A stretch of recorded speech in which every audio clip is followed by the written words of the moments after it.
Diversas tradições, povos e culturas falam da Grande Mãe, de quem todos os seres são filhos e filhas, de quem vem toda energia, todo alimento, beleza e inspiração. Tão generosa que se faz lar, tão misteriosa que pode assumir múltiplas formas e expressões. É vento, é rio, é montanha e é floresta. Conhecida em muitas culturas e tradições por diferentes nomes: Gaia, Pachamama, Onilê, Mãe Natureza. Mas você provavelmente a conhece como Terra.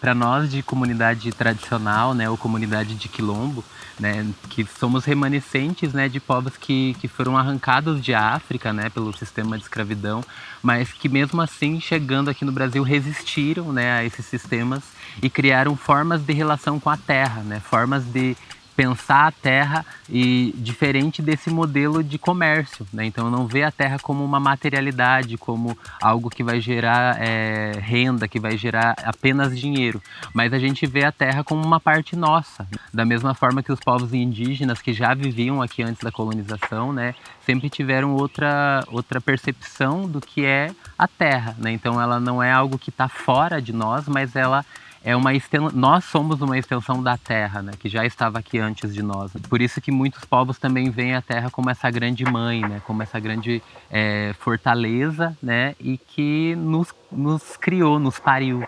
Divergindo desse conhecimento ancestral, há um projeto de humanidade irreal que nos é empurrado goela abaixo. Uma forma de pensar que entende o ser humano como separado da Terra e vendo os espaços e recursos naturais, assim como os animais, como propriedades e mercadorias a serem exploradas. Então, assim, a gente chama do antropoceno, né? Então, a gente aprende, a gente é educado a se colocar no centro do mundo, no centro do universo, né? Então, esse se colocar no centro é se colocar como mais importante que a terra, mais importante que os bichos, mais importante que a água, né? E nisso a gente vai criando inúmeros conflitos, inúmeras desigualdades, né? Então, eu acredito que esses vários problemas, preconceitos, eles surgem dessa desconexão com a terra, né? Esse lugar de se colocar como melhor e não se colocar como um igual. Olhar para o processo de colonização do Brasil de forma crítica ajuda a entender como este modelo de exploração da terra foi se estabelecendo na sociedade moderna. A Mata Atlântica é um dos biomas mais ricos em biodiversidade e também um dos mais devastados por este processo. Porque a gente entende que a ocupação começa, obviamente, pela costa. E na costa, nessa franja de costa, a gente tem a Mata Atlântica. Então ele é o primeiro bioma, não é?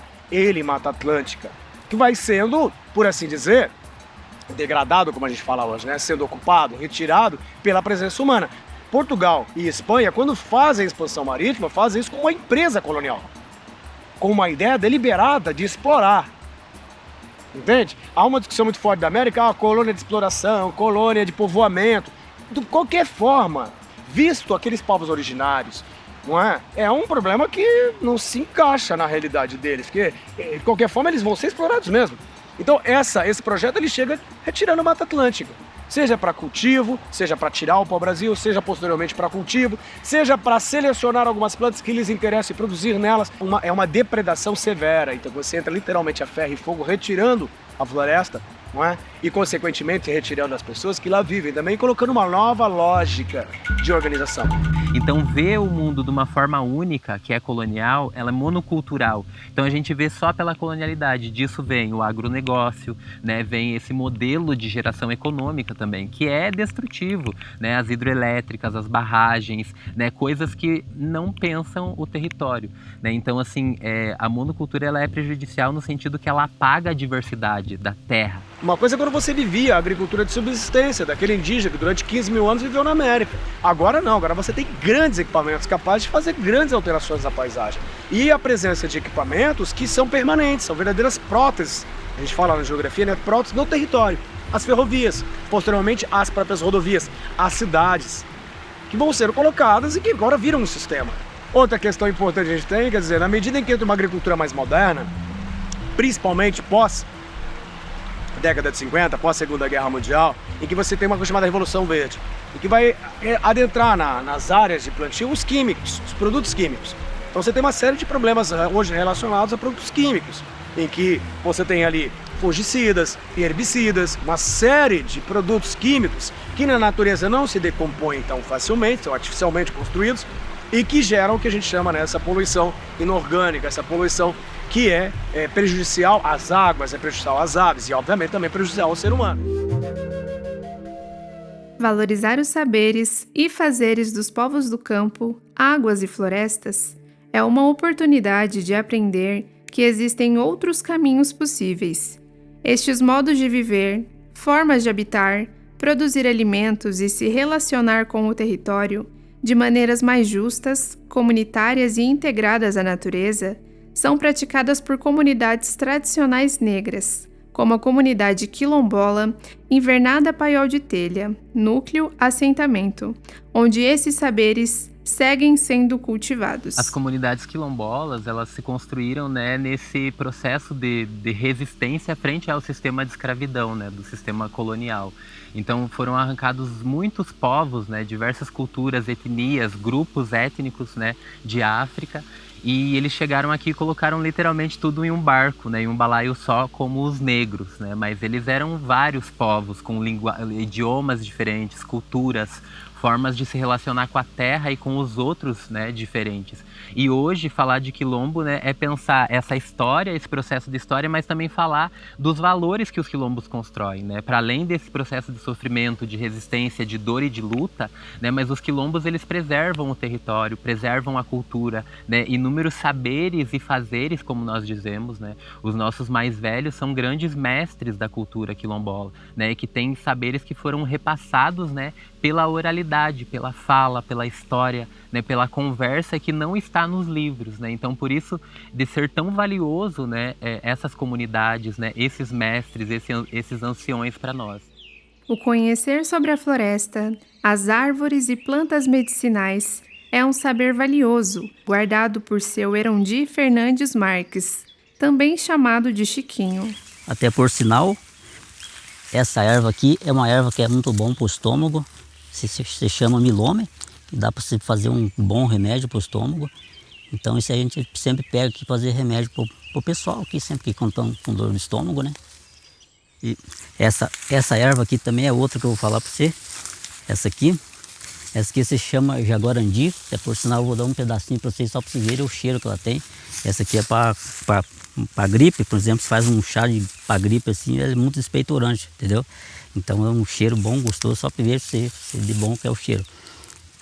Então você faz ela com mel, ela despeitora bem, só que se fazer esse chá dessa erva, você não pode tomar água fria no dia seguinte, né?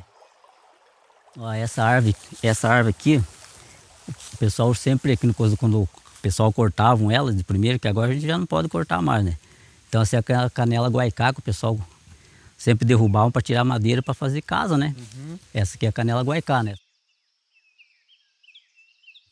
Ó, essa aqui é a erva mate do chimarrão, que a gente não... Todo dia a gente está tomando chimarrão, né? Uhum. A floresta é uma coisa impressionante de bonita, né? Ó, isso aqui, vou mostrar essa madeira, não é essa aqui bem que eu vou mostrar, esse aqui, esse aqui eles tiraram, esse aqui é o cedro, né, que eu falei para vocês, ó. Só para você ver, mas esse aqui já é mais mole, essa madeira. Esse é um cedro? Isso, esse é o cedro. É uma madeira bem vermelha, sabe? Uhum. Então o pessoal sempre faz coxo para criação, né, pá? Ah, outra lá que o senhor tinha falado que usa bastante. Isso, exatamente, fazem, sempre o pessoal comentava se dava para tirar umas madeiras para fazer uma mesa, qualquer banco, porque ela é muito bonita demais. Esse aqui é o tar de Guarapirê, que eles dizem, né? Uma madeira muito forte demais, então, ó, pode ver essa madeira, ó, veja. Isso, essa... Nossa, é uma pedra. Né? Não, ó, pode ver, ó. Isso aqui Para apodrecer aqui, ela vai, sei lá quantos anos vai. Você vê, a gente chegou aqui, ela tá desse jeito. E o pessoal tiraram para fazer palanque, para fazer mangueira para as criação, né? Então, e o peso dela aí? Nossa, quero que você veja o peso, ó. E ó, pode ver, ó. Ó. Impressionante, ó. Quer você bater um prego nela aqui, tem que ser um prego bem novo mesmo para entrar nela, porque é uma madeira muito forte demais.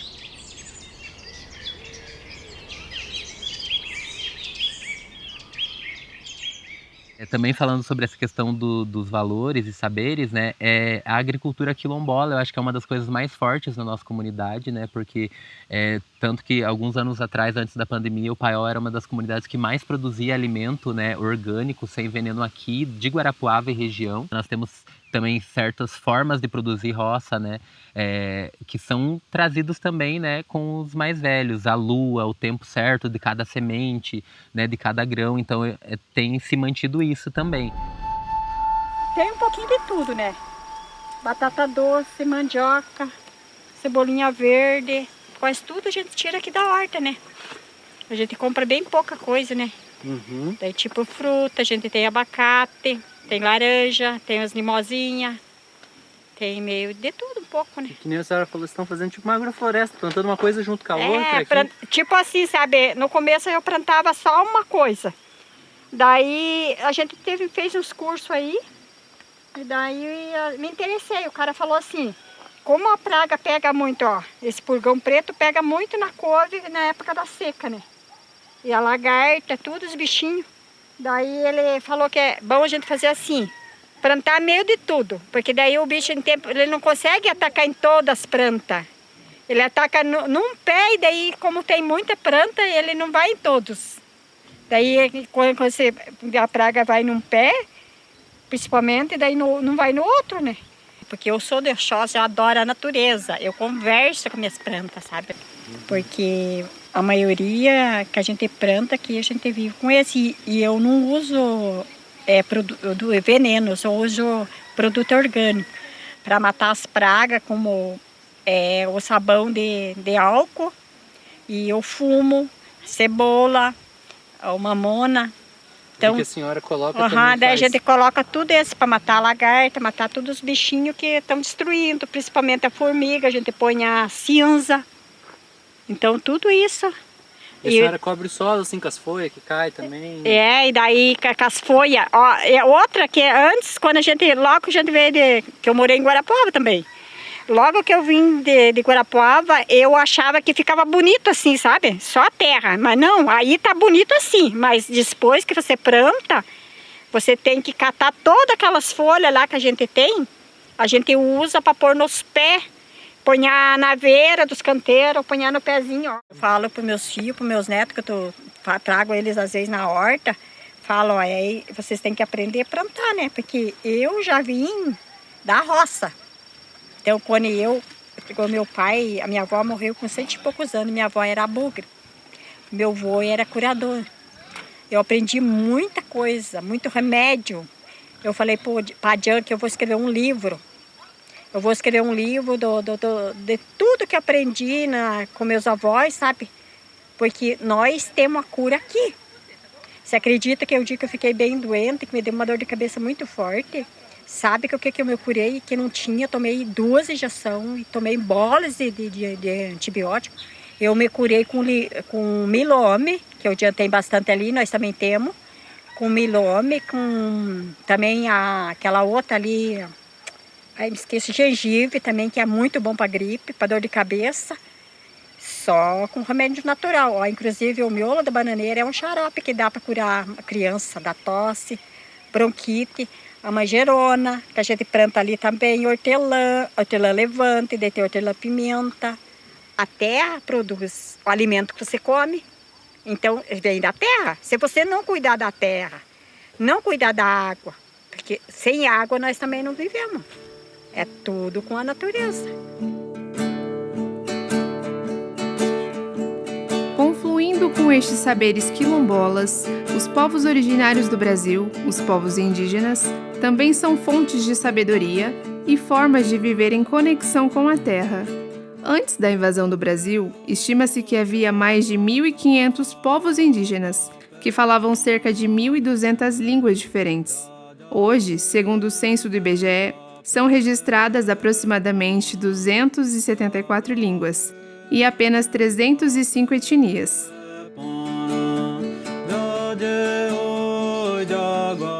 O artista indígena Nhamandu Uerá, da etnia Guarani-Imba, é um guardião e representante de sua cultura.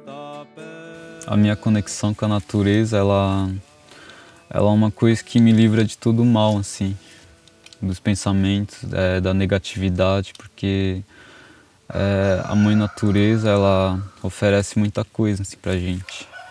E uma dessas coisas é a paz, que a gente sempre está buscando isso daí também, né?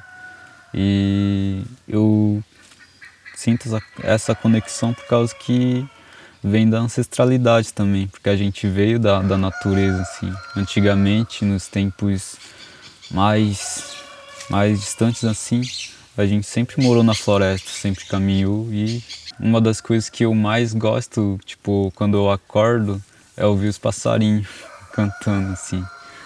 Passarinho pra lá, passarinho pra cá, e na cidade é difícil isso. E às vezes quando eu tô na cidade eu sinto falta dos cantos dos passarinhos, né? Porque a gente se identifica muito com os pássaros também, a gente canta, a gente faz nossas danças assim, e isso faz muita falta na cidade. Me sinto o irmão mais velho dos passarinhos, porque é uma conexão muito profunda que eu tenho com a natureza, com as florestas, com os animais. Nossa, quando eu vejo um animal na floresta, assim, eu fico conversando assim, daí eu às vezes fico me perguntando, será que você me entende? Mas E ele fica parado assim? Sim, fica parado, né? Mas depende da energia que você carrega. Quando você carrega uma energia pesada e você vai na floresta assim, claro que os animais vão fugir de você porque estão sentindo aquela energia pesada em você. Mas se você for com a tua alma leve, com a tua energia leve, de boa assim, eles não vão se incomodar. Vão ficar olhando ali, mas não vão ter medo, porque isso não está representando perigo para a natureza nem para os animais. E com a natureza a gente aprende muita coisa, a gente aprende a ser fortes, como a raiz das árvores assim. Bom, então a nossa cultura, o povo Guarani-Imba, ele veio lá do astral, que a gente chama de Pararoai, que é lá onde fica a nossa casa espiritual. E de lá que a maioria dos nossos cantos vem se inspirando assim, como a gente fala do trovão, dos raios, da chuva, do sol, do amanhecer, do entardecer. É o dia a dia da gente, assim. Cada canto que a gente faz é o dia a dia da gente. E a gente não se cansa de estar toda noite ali na casa de reza, rezando pelas pessoas, pela humanidade, pelo planeta, ainda mais nessa geração, nesse tempo que está precisando muito. E é aí que a gente entra com os nossos rezos também. Que nem eu sempre falava para os pessoal, que os nossos rezos são sagrados, são ancestrais, são tradicionais. E a gente não está aqui para escolher quem deve ouvir ou quem não deve. O que importa é a gente fazer a nossa parte assim. E por isso que os nossos cantos eles tocam muitas pessoas também. As pessoas não entendem, mas podem sentir.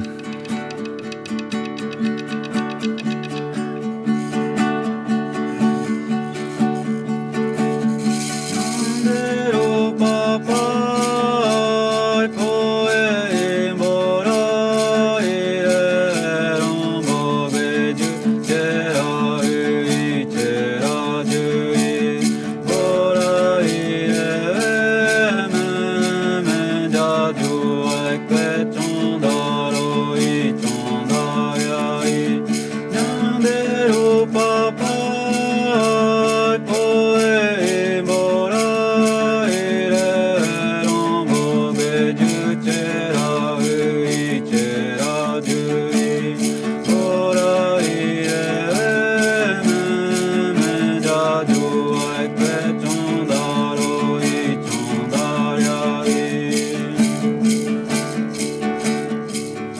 e eu me sinto muito gratificado pelo universo também. Antes eu questionava bastante de eu ser indígena, por quê, mas hoje é uma visão diferente, graças às medicinas que vêm da floresta também, da Mãe Natureza, que me deu essa oportunidade de me reconectar de novo com meus ancestrais, com a natureza, com a vida que há na natureza, né?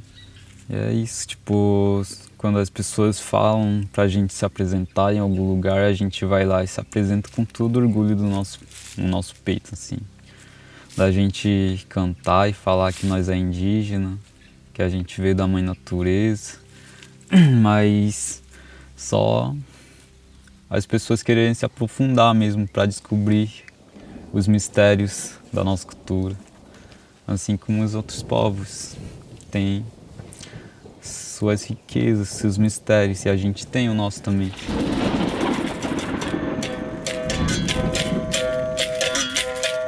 As comunidades de terreiro, religiões de matriz africana e afro-brasileiras também compartilham em suas cosmovisões e cosmopercepções encantos e ciências ligadas à natureza. A boca, teu penacho é verde, teu penacho é verde, é da cor da mata.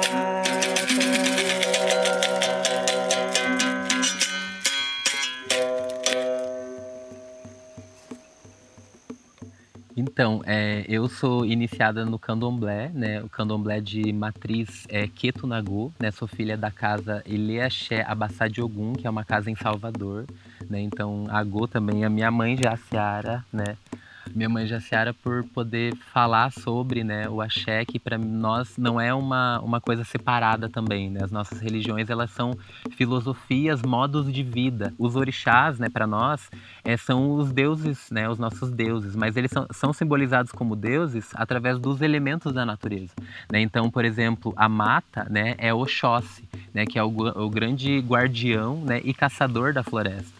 Né, porque ao mesmo tempo que ele caça somente para sobreviver, ele não caça o excesso, ele não caça para guardar, né, ele não caça para acumular, né, então ele ao mesmo tempo é o protetor, né, então na floresta também tem o San, né, que é o meu orixá de cabeça, o meu guardião, né, que é o orixá das ervas medicinais e todas as folhas, né, então é ele que conversa e possui o conhecimento das plantas, né, então a gente entende que as plantas, as ervas, né, como a floresta, elas são vivas, elas têm consciência, né, e muito mais velha do que a nossa, né, então a terra, ela é o Molu, que é o orixá também da cura, né, é o Nilê, né, o sol é Xangô, né, então as tempestades é Yansan, a água doce é Oxum, né, o mar é Iemanjá. Então essa forma de entender o mundo, né, ela traz também reações, né? Então o jeito que a gente se relaciona com os nossos orixás, eles trazem consequências para a natureza. Então a gente preserva no nosso modo de fazer, né, na forma da gente bater cabeça. Quando a gente bate cabeça no chão, é em sinal de respeito, né, a esses elementos, né? Então o Xum, por exemplo, que é a água, né? A gente não bebe qualquer água, né? Então ela tem que ser uma água pura, ela tem que ser uma água da mina, da bica, né? Uma água doce. Então assim, a gente preserva porque a gente entende que é preservar nós mesmos. A humanidade é apenas uma entre milhões de espécies na Terra. Todas devem ser respeitadas e necessitam ter suas condições de vida preservadas. Só na Mata Atlântica, estima-se que existam cerca de 20.000 espécies vegetais. E em relação à fauna, o bioma abriga aproximadamente 2.000 espécies. O Centro de Triagem e Reabilitação de Animais Silvestres, em conjunto com o Projeto de Medicina da Conservação, ambos vinculados à Unicentro Guarapuava, são projetos que auxiliam na conservação da fauna nativa e também em ações de conscientização ambiental. Então, quando a gente se aprofunda no histórico de cada animal, nos porquês que eles chegam pra gente, para atendimento, a gente também percebe que a relação entre os seres humanos e os animais tem uma base muito... é um reflexo, né, da nossa sociedade, que tem uma base muito colonialista e de modelos de produção completamente insustentáveis.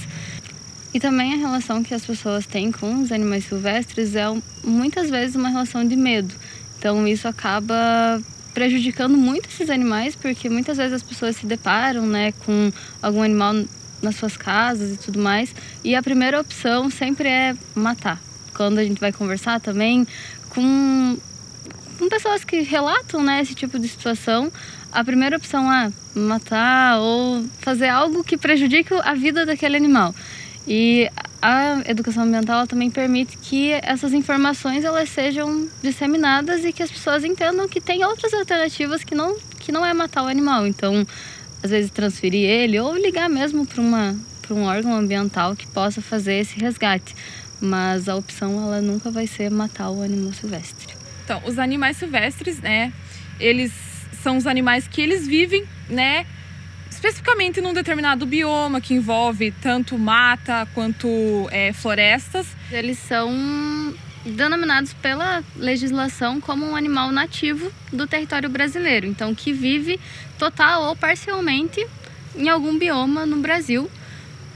Mas também pela língua portuguesa a palavra silvestre vem de selva. Os mais comuns aqui na nossa região são os cervídeos, que são os veados. A gente também tem cutias, tem cachorro do mato, tem gralha azul, gralha picaça, tem também tatu-galinha. De forma bem resumida, um animal exótico é um animal que vem de outra fauna. Como, por exemplo, nós temos o cágado de orelha vermelha, que é um animal que é muito parecido com o nosso tigre d'água. Eles são do mesmo gênero, só que não são da mesma espécie. Esse animal, quando chega aqui, como pet, por exemplo, que foi por esses meios que eles chegaram, eles acabam se espalhando, gerando híbridos, competindo por alimento. Ou seja, é um animal que desequilibra a ecologia naquela região. Então, um animal desse, na maioria das vezes, não pode ser repatriado, ele não pode ser solto, porque não é daqui, e não pode ser mantido também, porque tira o lugar de outro animal que poderia estar recebendo atendimento. Então, são animais que precisam ser eutanasiados, no caso. Precisam ser sacrificados, como dizem num termo mais popular. São animais que morrem pela ganância. Nas notícias, o que a gente mais vê, principalmente, é a respeito de tráfico de aves. E essas aves são transportadas das formas mais cruéis possíveis. Por exemplo, depenadas dentro de garrafas PET. Basicamente, a nossa capacidade de fazer tudo em massa. É isso que está levando os animais à extinção. Nossos ancestrais evoluíram caçando. Mas hoje, por exemplo, a caça é problemática em muitos lugares, principalmente quando a gente não tem informações suficientes a respeito daqueles animais, daquela população. Mas se você imaginar um ser humano primitivo que estava lá caçando em 50 pessoas, caçando um mamute, aquele mamute ia alimentar as famílias durante muito tempo. Hoje, a gente nem tem mais mamutes, porque eles foram extintos, inclusive pelas ações humanas. Eles não tiveram condições ecológicas de suportar a pressão de caça. Isso já há 10 mil anos. Então, a gente pode desgastar uma área muito lentamente, dando oportunidade do ecossistema reagir, ou a gente pode fazer isso muito rapidamente. Como a gente está numa era pós-industrial, a gente pode chegar, colocar um trator super potente de um lado, um trator super potente do outro, passar uma corrente resistente e rapidamente derrubar estádios inteiros. A gente mede em campo de futebol, né? Rapidamente a gente derruba uma mata inteira. Né? Então, a nossa capacidade de construir, ela é muito grande, assim como a de destruir. A gente não pode lidar com o meio ambiente com uma visão voltada ao lucro. Qual é a menor despesa? Porque o custo ambiental é gigantesco. Todos os insetos são extremamente importantes na natureza, mas em particular aqueles que fazem a polinização. Se a gente pensar principalmente em ambientes urbanos, a mata é muito fragmentada. Então os polinizadores em área urbana, eles são um pouco diferentes. A gente pode dar um suporte, e esse suporte pode vir através dos meliponários, que são as áreas de criação de abelhas sem ferrão. Por exemplo, a jataí, que é a mais comum no território brasileiro. E é uma abelha de pequeno porte, que vai polinizar flores pequenas. Muitas das nossas plantas nativas têm flores pequenas. E elas vão usar esse recurso e vão devolver para a gente os frutos, as sementes, que vão virar todo o equilíbrio do ecossistema. Então, literalmente, a gente pode pensar que sem abelhas a vida seria totalmente diferente no planeta Terra. Podemos compreender que é necessário fortalecer e construir caminhos para um futuro mais justo, social e ambiental, nos orientando a repensar os meios de produção, comercialização, habitação e interação com o planeta. E sabemos que essa mudança precisa ser global e com caráter emergencial, envolvendo órgãos governamentais nas diferentes esferas, grandes empresas e toda a sociedade. Essa consciência individual é importante para nutrir a possibilidade de um relacionamento saudável com a terra, seja no campo ou na cidade. Quando eu era criança, ainda era um bairro afastado, então ainda tinha assim um pouco de árvores na rua, um pouco de floresta, assim. Hoje já não tem tanto.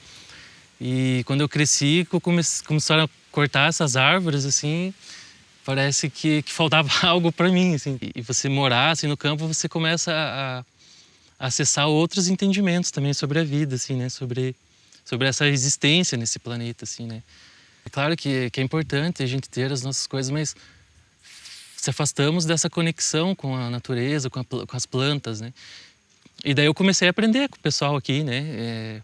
Sobre agricultura, sobre esse convívio mais familiar também, assim. E um convívio de comunidade que está afastada, assim, a gente vai se reinventando, assim, inventando novas formas de gerar renda, de produzir as coisas, que não seja só na base do que está jogado e posto para nós, assim, né? Que tem que usar ser monocultura, que tem que usar o veneno. A partir do momento que comecei a lidar aqui na chácara, né? Você começa a pesquisar ali sobre a plantação, né? Sobre a agroecologia, mesmo na faculdade também.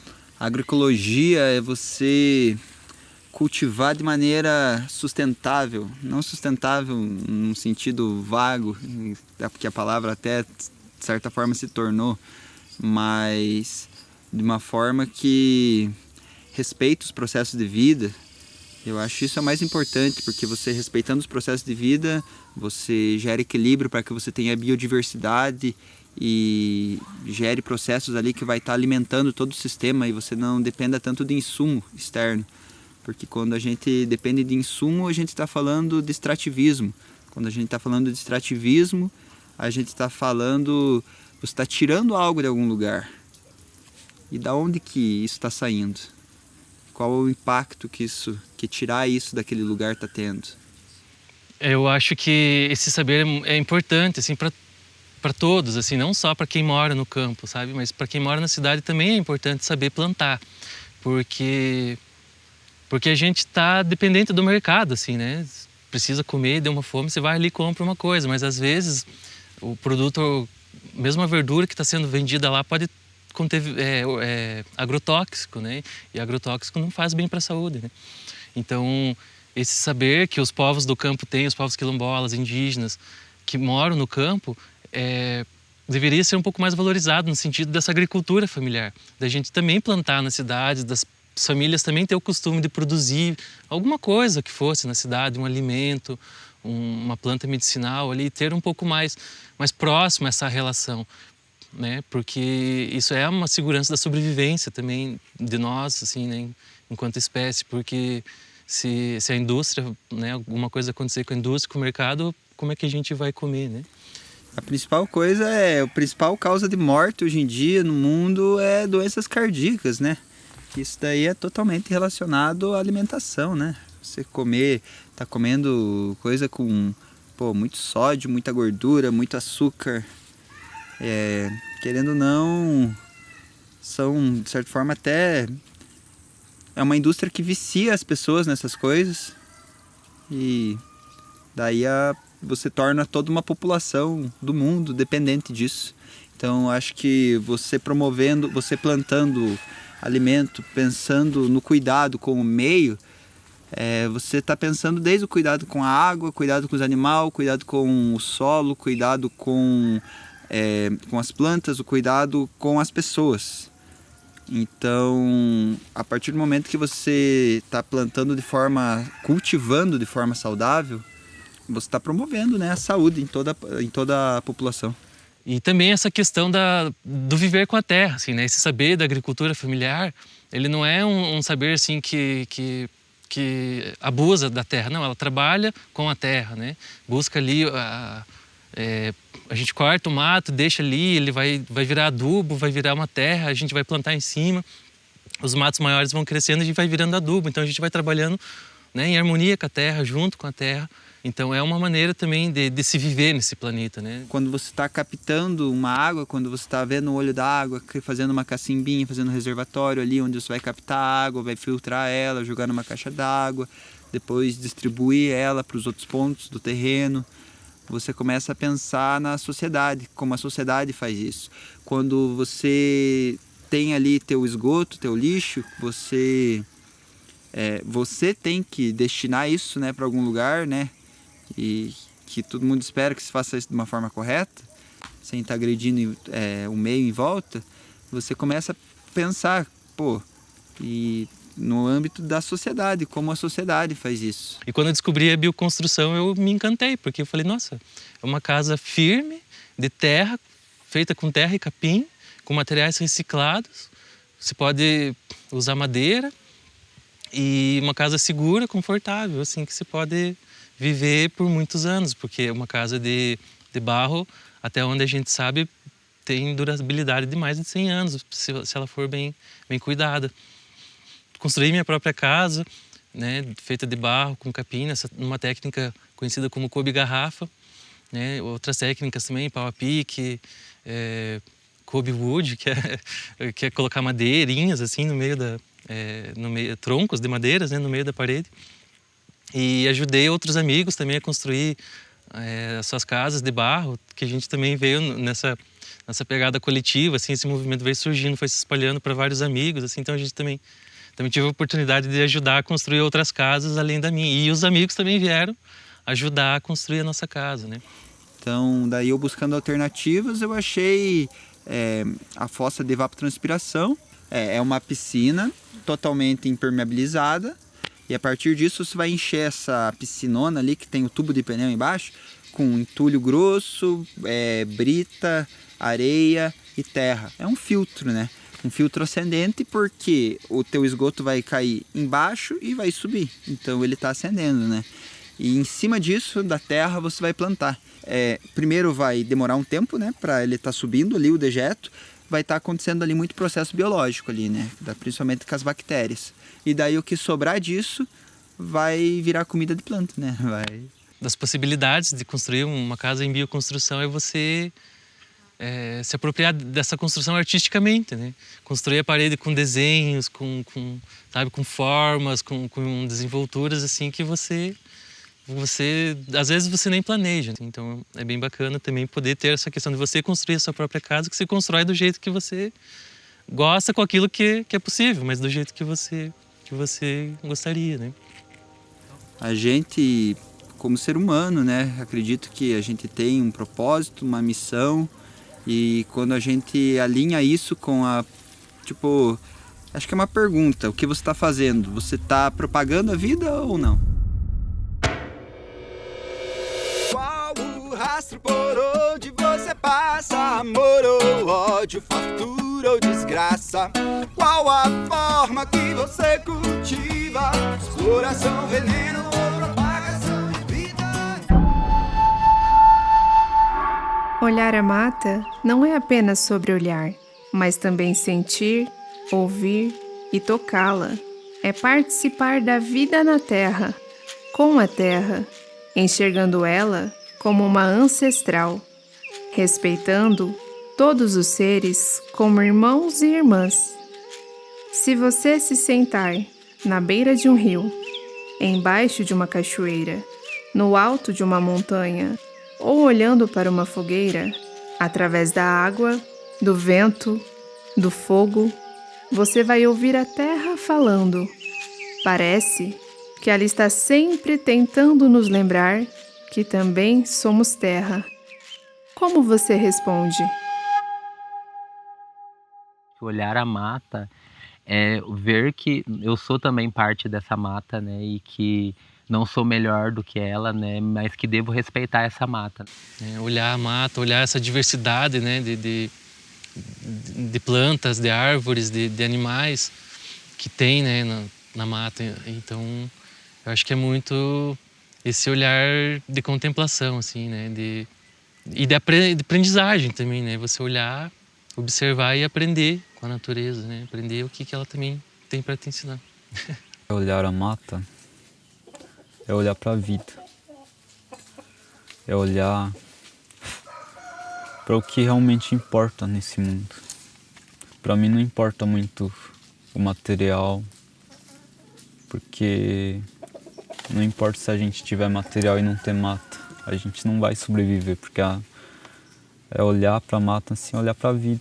Olhar a mata não é muito diferente de olhar qualquer outra coisa do planeta, pensado que ele tem toda uma história, né? A gente vive num planeta que tem 5 bilhões de anos, em que nessa dinâmica muita coisa já aconteceu, nessa dinâmica do desenvolvimento do tempo, né? Então que a gente pudesse pensar que na construção da nossa coisa que a gente quer e que a gente requer, que ela seja generosa, ela seja aquilo que o pessoal chama de ambientalmente sustentável. Eu sou um pouco meio polêmico em relação a isso, porque a existência humana ela é em si insustentável. A grande questão é como construir isso de uma forma que a gente não agrida a natureza, mas a gente agrida menos, me preocupa muito mais, a nós mesmos. Acho que aí seria o olhar à mata, entende? Parece que desvia o foco daquilo que é o natural e coloca no social. Mas é porque a gente é isso, essa é a história humana no planeta. Então o processo humano é um processo de copiar coisas da natureza, né? De canalizar as energias da natureza, trazer aquilo e fazer aquilo algo que obedecesse a uma coisa que é nossa. Agora, essa coisa que é nossa, o quão é minha, é sua, é de todos nós, e o quanto é de alguém, de quem é o projeto, essa é a grande questão. Olhar a mata é ver o futuro. Futuro, não desistir da natureza, porque é a natureza que trouxe nós, então nós não podemos desistir.